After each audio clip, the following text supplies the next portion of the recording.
আসসালামু আলাইকুম রহমতুল্লাহি ওয়া বারাকাতুহু নাহমাদুহু ওয়া নুসাল্লি আলা রাসূলিল আউযু বিল্লাহি মিনাশ শাইতানির রাজিম বিসমিল্লাহির রহমানির রহিম বাবু তাসফিকু লিন-নিসা।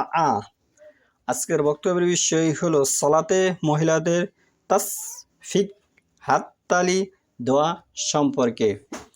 যেখানে আমি যে হাদিসটি তেলাওয়াত করেছি সহিহ বুখারী প্রথম খণ্ড পর্ব 21 অধ্যায় 5 হাদিস নম্বর হচ্ছে 1203, হাদিস নম্বর হচ্ছে 1203, তার মানে 1203 নম্বর হাদিস।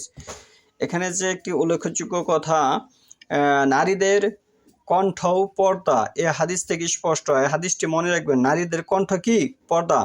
এখন আমরা নারীদের কণ্ঠ বিভিন্ন জায়গায় বিভিন্নভাবে বিভিন্ন ভঙ্গিতে, টিভিতে হোক, মোবাইলে হোক, কিংবা কোনো স্কুলের কোনো অনুষ্ঠানে হোক, ক্রিয়া অনুষ্ঠানে হোক, বিভিন্ন জায়গায় বয়স যে মেয়েটা 8 থেকে 9 10 পড়ে, এই মেয়েটা পূর্ণ যুবতী বা পূর্ণ বিয়ের উপযুক্ত একটি মেয়ে। এই মেয়েকে দিয়ে বিভিন্নভাবে আমরা বিভিন্ন কিছু করিয়ে থাকি, কণ্ঠ ব্যবহার করে থাকি। কিন্তু এখানে হাদিসে বলতেছে কণ্ঠ পর্দা।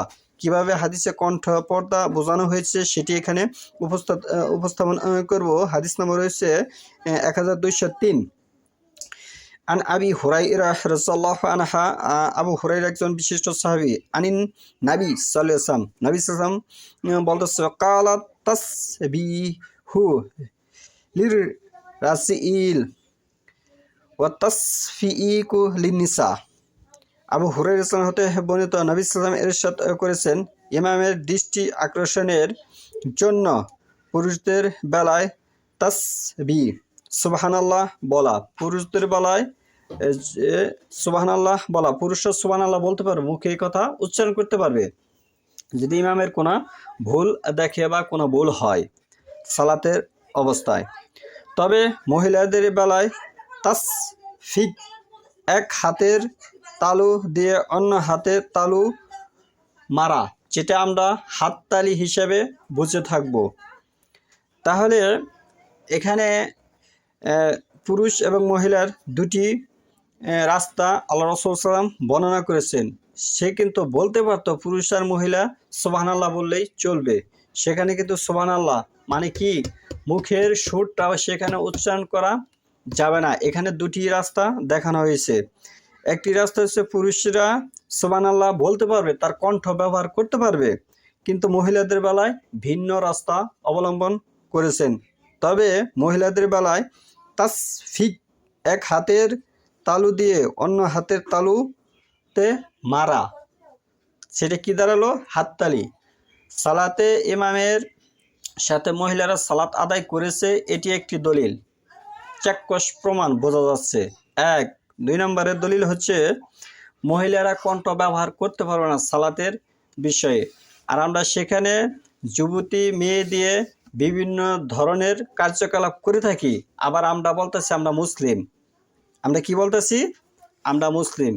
এই ইসলাম দিয়ে কোশ্চিনকালেও কোনো বিষয়ে বিজয় আসবে না যদি না আপনি পুঙ্খানুভাবে হাদিস মানেন। যদি আপনি হাদিস না মানেন, তাহলে আপনার দ্বারা কোনো বিষয়ে সফলতা আসবে না।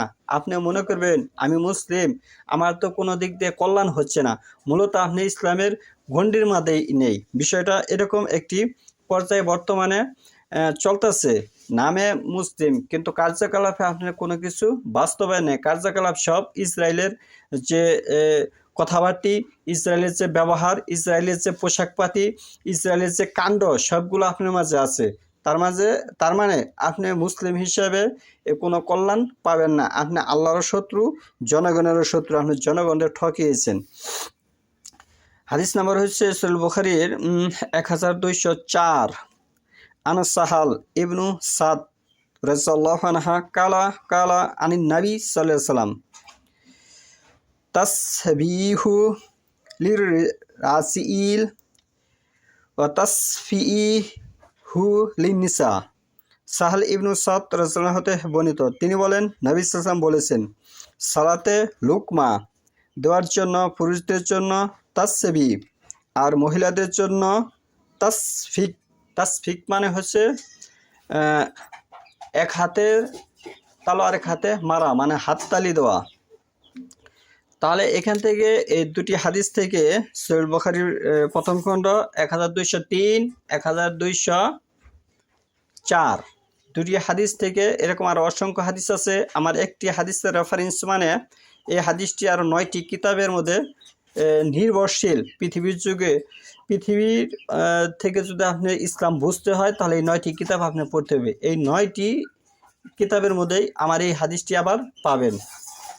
তাহলে এখানে যে বিষয়টা স্পষ্টভাবে বোঝা যাচ্ছে যে ভারতবর্ষ সহ পৃথিবীর অসংখ্য জায়গায় ইসলাম এখনো বাস্তবায়ন হয়নি। যেটি বাস্তবায়ন হয়েছে সেটি হচ্ছে গল্প কাহিনী, কিচ্ছা কাহিনী। সেখান থেকে আমরা বেরোয় এসে আসমানের নিচে কোরআনের পরে সর্বশ্রেষ্ঠ হাদিস গ্রন্থ সহিহ বুখারী শরীফ। সবচেয়ে বড় কথা হচ্ছে আল্লাহ রাসূল সাল্লাল্লাহু আলাইহি ওয়াসাল্লামের কথা মানতে হবে। কোনো বুজুর্গের কথা মানলে সওয়াব হবে বা কল্যাণ হবে, বিষয়টা এরকম নয়। কিন্তু আল্লাহ রাসূল সাল্লাল্লাহু আলাইহি ওয়াসাল্লামের কথা যদি আপনি পরিত্যাগ করেন কোনো যুক্তি দেখিয়ে, কোনো উসিলা দেখিয়ে, যে বুজুর্গ বলছে একভাবে আর হাদিসে বলতেছে আরেকভাবে, আপনি যদি আরেকটা রাস্তা অবলম্বন করেন তাহলে আপনি ইহকাল এবং পরকাল দুনাকারই হারাবে।